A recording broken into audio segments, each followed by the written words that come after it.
Hello. Thank you so much for clicking on this video and joining me in this Bible study as we continue in our series of lessons entitled Spiritual Giants. As we consider some more biblical characters who face situations that, although were massive and seemingly the odds were not in their favor, they proved to be the spiritual giants that God had called them to be in their time.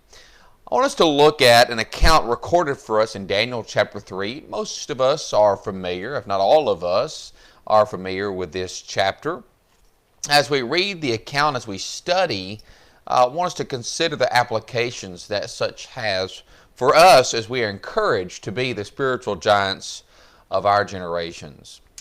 In Daniel chapter 3, we find in the very opening verse that the king of Babylon, that was Nebuchadnezzar, that he had made a statue, an image of gold there in verse 1 that was approximately 90 to 100 feet in height.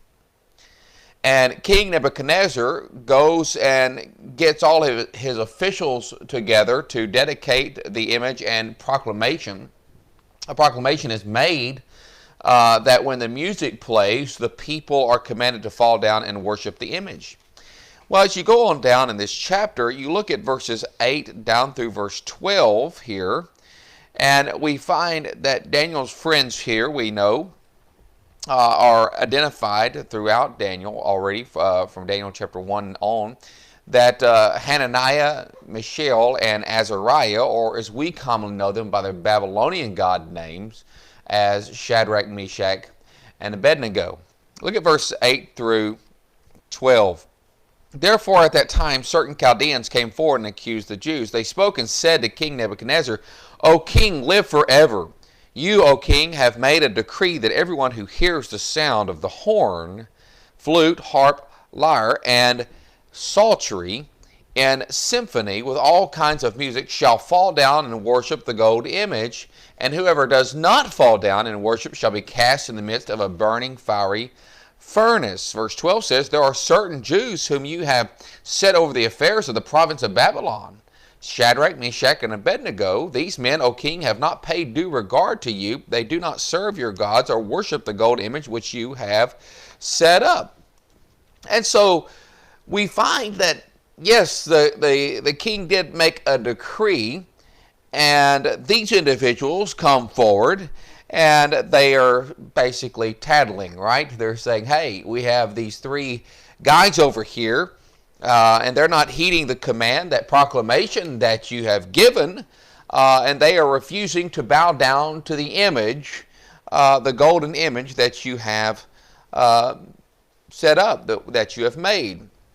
And so as they brought this to the king's attention, and according to verse 13, it says that Nebuchadnezzar, in rage and fury, gave the command to bring Shadrach, Meshach, and Abednego. And so they brought these men before the king. So obviously Nebuchadnezzar, the king, is very upset. He's very angry. He's in a rage. Furious is the word really we're looking at. So of course he wants for these three individuals, Shadrach, Meshach, and Abednego, to answer as to why they are not bowing down as commanded in his proclamation, his decree. I want you to read with me now in verses 14 through 23 of Daniel chapter 3.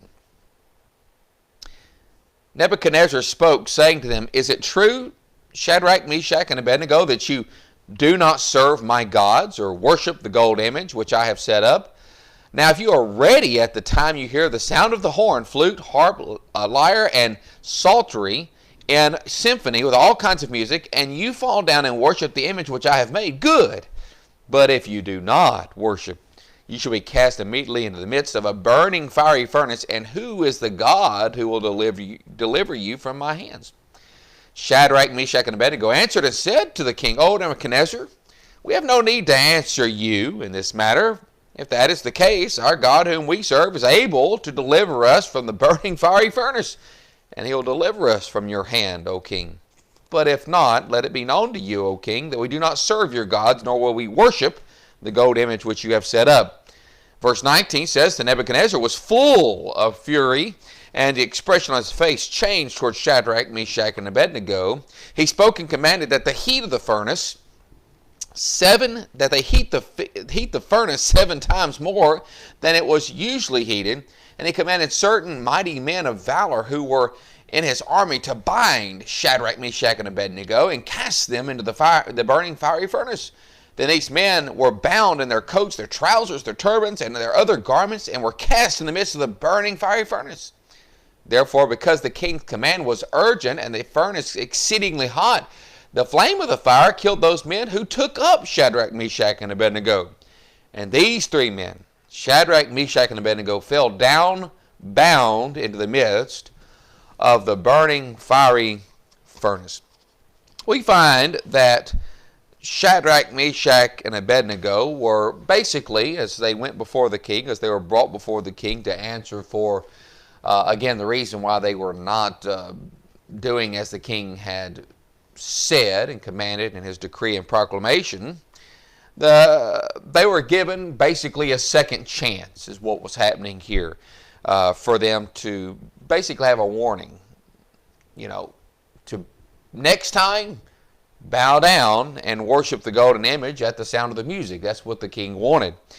And obviously the command was quite clear that if they failed to obey the king's command as it was given, that they would suffer the consequences, to be immediately cast into the midst of a burning fiery furnace. But again, I want you to notice that the king's statement in verse 15, that what he says, and who is the God who will deliver you out of my hands? Well, what King Nebuchadnezzar wants them to consider is, he wants them to consider him as being the ultimate. And I tried to imagine myself, and I want you to imagine yourself before King Nebuchadnezzar and hearing those very words. This would have been kind of a very daunting situation to be in. And I thought to myself as well, what would I have done if I would have found myself in that situation? And I want you to ask yourself, what would you have done if you would have been there as well before the king? Well, our response may have been different than what we find with Hananiah, Mishael, and Azariah. Because the response that Hananiah, Mishael, and Azariah gives to the king makes me really pause to ponder a little bit, all right? They admit to the king that they're guilty as charged in not bowing down to the golden image. They tell the king that they really didn't have to answer. They had no need to answer the king in this matter. And this is where you see really in those verses 16 through 18 that although King Nebuchadnezzar had made a proclamation, he made that decree, no doubt, he did that. Hananiah, Mishael, and Azariah, they make their own proclamation. And I love their proclamation. They said, you may seem big, and you may think that you're the ultimate, kind of like the David and Goliath idea, Goliath seemed to be the ultimate challenger. He was the ultimate giant. We'll talk more about that at another time. But think about that in that imagery here as who King Nebuchadnezzar is placing himself. Okay, kind of prideful, obviously, very arrogant in his proclamation. But again, Hananiah, Mishael, and Azariah, they say, hey, proving themselves to be spiritual giants by saying, we have an even if kind of faith. An even if kind of faith. They proclaim that the God whom they serve is able to deliver them. You see that? What I find interesting is that they make such a strong stance, okay, that they serve a God who is able to deliver them, and further go on to say, look at it in verse 18, even if our God, who is able to deliver us, does not deliver us, we will not serve your gods or worship the golden image you have set up. Now, I don't know how much time you have pondered on this, but I have. I have wondered if I have an even if kind of faith. I start thinking about this in the aspect of spiritual giants. What does it take to be a spiritual giant in today's time? When I read their response to the king of Babylon, I get chills as I consider the enormous amount of confidence that they have in their God, who they said He is able to deliver them. The power of God, the only one that they will submit to. They are proclaiming, as did the apostles, that we must obey God rather than men, as you see in Acts 5 and verse 29. We obey God rather than men. That's the strong stance that they make.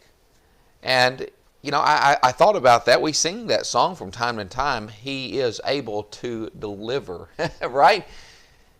And, you know, we can sing the words of a song, but when it comes down to this situation, when it comes down to this challenge that their faith is face to face with,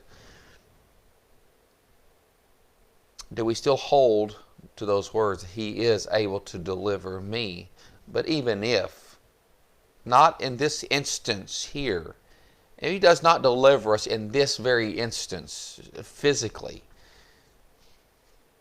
they knew that they were going to be okay.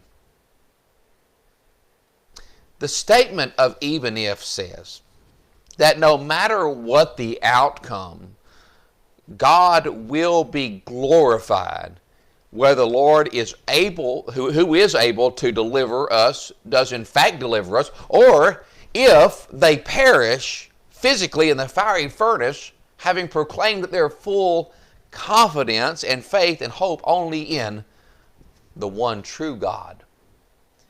Now, I believe that Hananiah, Mishael, and Azariah teach us a very valuable lesson and really a great reminder for us today. We forget all too often what faith is. We forget what faith is all about. Sometimes we tend to think of God as a genie who we believe is good only if the outcome is in our favor. I many times hear people say when good things happen that God is good. But may I ask this question? What if the outcome is not the way we so desired? Is God still good? And of course, He's still good. He is still good. We many times say in our prayers, let Thy will be done. But do we really mean that? I thought about Paul who prayed 3 times that the thorn of the flesh be removed from him. However, we know that the thorn in the flesh remained, that it was still there. It was not removed. God was not obligated to remove the thorn from Paul. I think we understand that. Paul accepted the outcome, as we know, because his faith was in God and he obeyed no matter the outcome. Hananiah, Mishael, and Azariah told King Nebuchadnezzar that no matter the outcome, even if they perished in the fiery furnace, their faith was in God. Even if it cost them their life, they would still obey God rather than man. They were not simply followers of God, you see, when things were going well and going their way. They were willing and ready to go through the flames, knowing that God is sovereign. God would be glorified, again, no matter the outcome. And I thought about Jesus. You know, while He was in the Garden of Gethsemane, Jesus prayed to His Father. And Luke chapter 22 and verse 41 and 42, and it says, and He was withdrawn from them about a stone's throw. And He knelt down and prayed, saying, Father, if it is Your will, take this cup away from me. Nevertheless, not my will, but Yours be done. You know what Jesus was doing there? He was saying, even if God will be glorified. You know what that says is that faith obeys. Faith obeys. You go and look at Hebrews chapter 5 and you look at verses 8 and 9 and you're going to see that very statement there, even regarding Jesus, okay? Because it says, though he was a son, yet he learned obedience by the things which he suffered. Verse 9, and having been perfected, he became the author of eternal salvation to all who what? What does it say? Obey him. Hebrews 5 verses 8 and 9. So again, there are several examples of those, obviously, that had that even if mentality. And back to our text in Daniel chapter 3, we find that the king, who was again full of fury in verse 19, and the king commanded that they heat the furnace 7 times more than it was usually heated. You get the imagery. They are cast, bound, okay, into the fiery furnace. It certainly doesn't appear that God would deliver them, okay.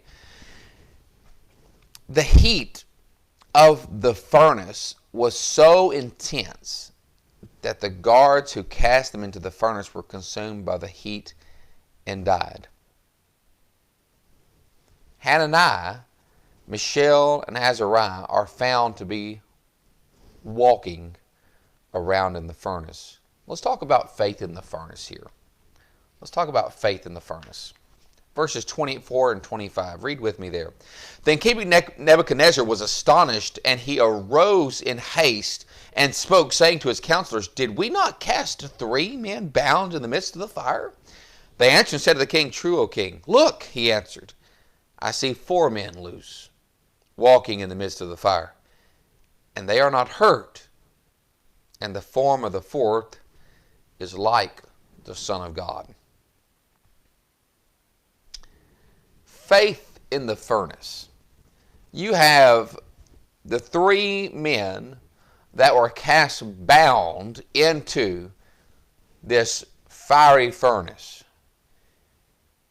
And now you see 3, they see 3 that's walking around inside the furnace, along with a 4th like the Son of God. What we see is that through the fire, God delivered his people. He still delivered them. It is quite interesting that we see the word fiery and furnace in other passages of the Bible. And I want to put this in application for us in this brief study. When you go to 1 Peter chapter 4, verses 12 and 13, you find that word fiery in those verses. 1 Peter 4, verses 12 and 13 says, beloved, do not think it strange concerning the fiery trial, which is to try you as though some strange thing happened to you. But rejoice to the extent that you partake of Christ's sufferings, that when his glory is revealed, you may also be glad with exceeding joy. You find in Isaiah chapter 48 and verse 10, another place that you can find this word. Behold, I have refined you, but not as silver. I have tested you in the furnace of affliction. So you can go and you can find the words fiery and furnace throughout the Scriptures, Old Testament as well as the New Testament. And the fact remains that there will always be trials. And again, one verse, a couple of verses that we have looked at over the past few weeks, matter of fact, just this last Sunday in the lesson, in his time and in his way, I brought James 1 verses 2 through 4 up, that what James stated, my brother, he said, count it all joy when you fall into various trials, you see, knowing that the testing of your faith produces patience, but let patience have its perfect work, that you may be perfect and complete, lacking nothing. So we know that we're going to have trials.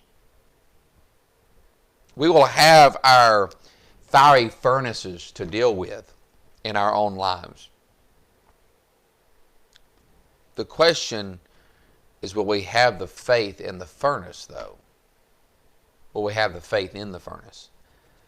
The Lord never promised that the journey would be an easy one. However, he did say that those who overcome the trials, endure to the end, will be rewarded Revelation chapter 2 and verse 10, be thou faithful unto death, even if it means death. You shall receive a crown of life. My friends, the Lord was truly glorified. I think we can all definitely agree that the Lord God was glorified through the faith of Hananiah, Mishael, and Azariah.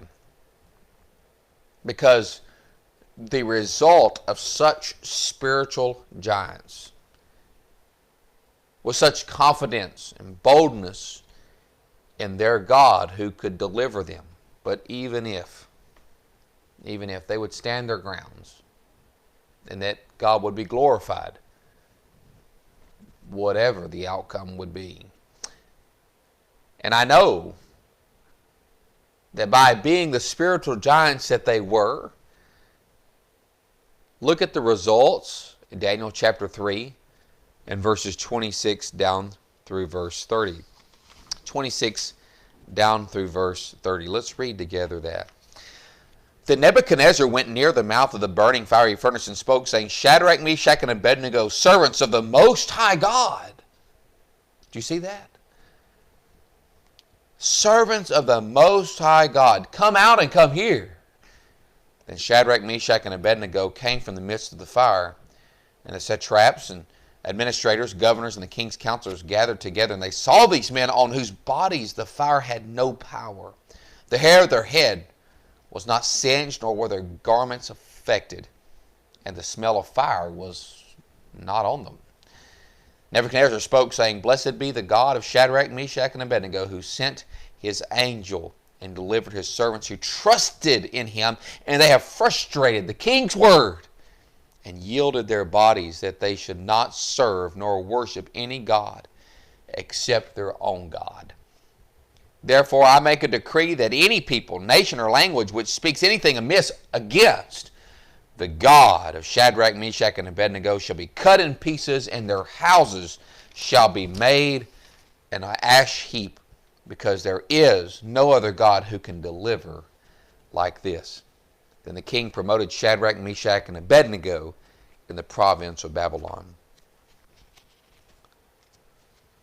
Nebuchadnezzar, because of these spiritual giants, Nebuchadnezzar confessed the name of God. I want you to consider what the Apostle Paul said in Philippians chapter 1. Philippians chapter 1 and verse 20 and 21.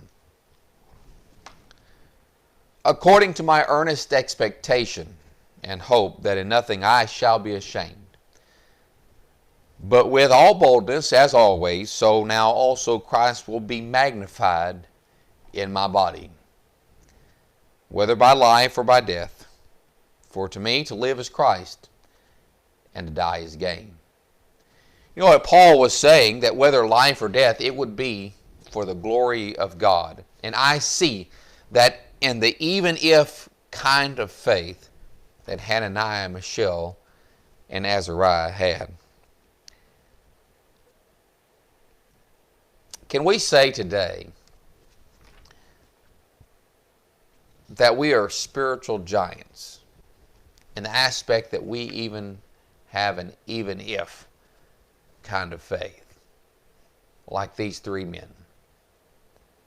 That no matter what, our hope is in God. Even if, may our hope, our trust, always be in God and in Him alone. To Hananiah, Mishael, and Azariah, the outcome of what would happen to them before Nebuchadnezzar was irrelevant. Think about that. The outcome of what would happen to Hananiah, Mishael, and Azariah before Nebuchadnezzar was irrelevant. That which was at stake, that which was at stake on the table before them, everyone, was their faith and obedience to God. That's what was at stake. Their faith and obedience to God, to serve Him, to place their hope and trust in Him, to go to the furnace and through the furnace, regardless of the cost. That whether by life or by death, God will be glorified in all things.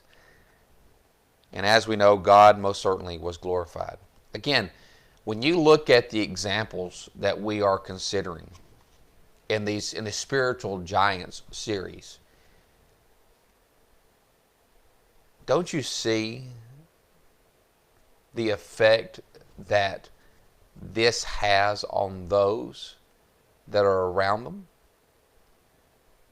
Don't you see the far-reaching effects that these spiritual giants had in their time? Not just upon their own brethren, but on those who were not even, well, of their brethren. This was, here in this instance, was the king of Babylon.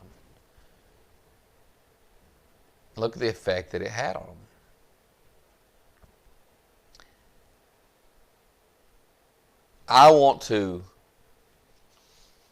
I aspire, and I hope that you do too, that we have this kind of faith. That we as well can be the spiritual giants that God has called us to be.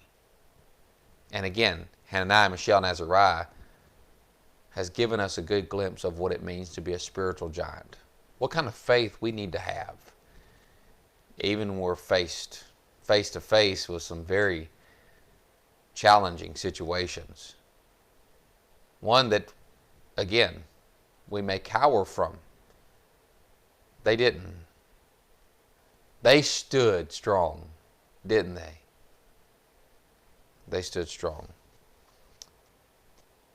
What encouragement. What great edification we find from these scriptures. And it's just my hope that we will have that even if kind of faith. Again, that's what spiritual giants are made of. I want to thank you again for joining me in this video Bible study. And I hope that it has been encouraging. I hope that it's been edifying to you. I have enjoyed studying these individuals. And again, these that we are studying, Caleb, Joshua, and now Hananiah, Mishael, and Azariah, or again, as we know them, Shadrach, Meschach, and Abednego, these are very familiar characters to us of the Bible. But I want to put them under that very title of being spiritual giants. And again, looking at their character and what it means for us as we make those applications of their lives to be the spiritual giants that we've been called to be today by God. I know that I have work to do in my life to be the spiritual giant that God has called me to be the leader that God has called me to be, not only my home, but in the Lord's church, in every aspect of my life. No matter where I am, no matter what the outcome, but to proclaim my faith that God may be glorified. There's no match to the one who lives within us. We'll talk more about that in the upcoming series of lessons that we have going on in the spiritual giants. Again, fresh set of eyes. We've looked at this text of Daniel chapter 3, and I hope that you have grabbed those applications as well today. And I just, again, appreciate your time to study the Word of God and be encouraged.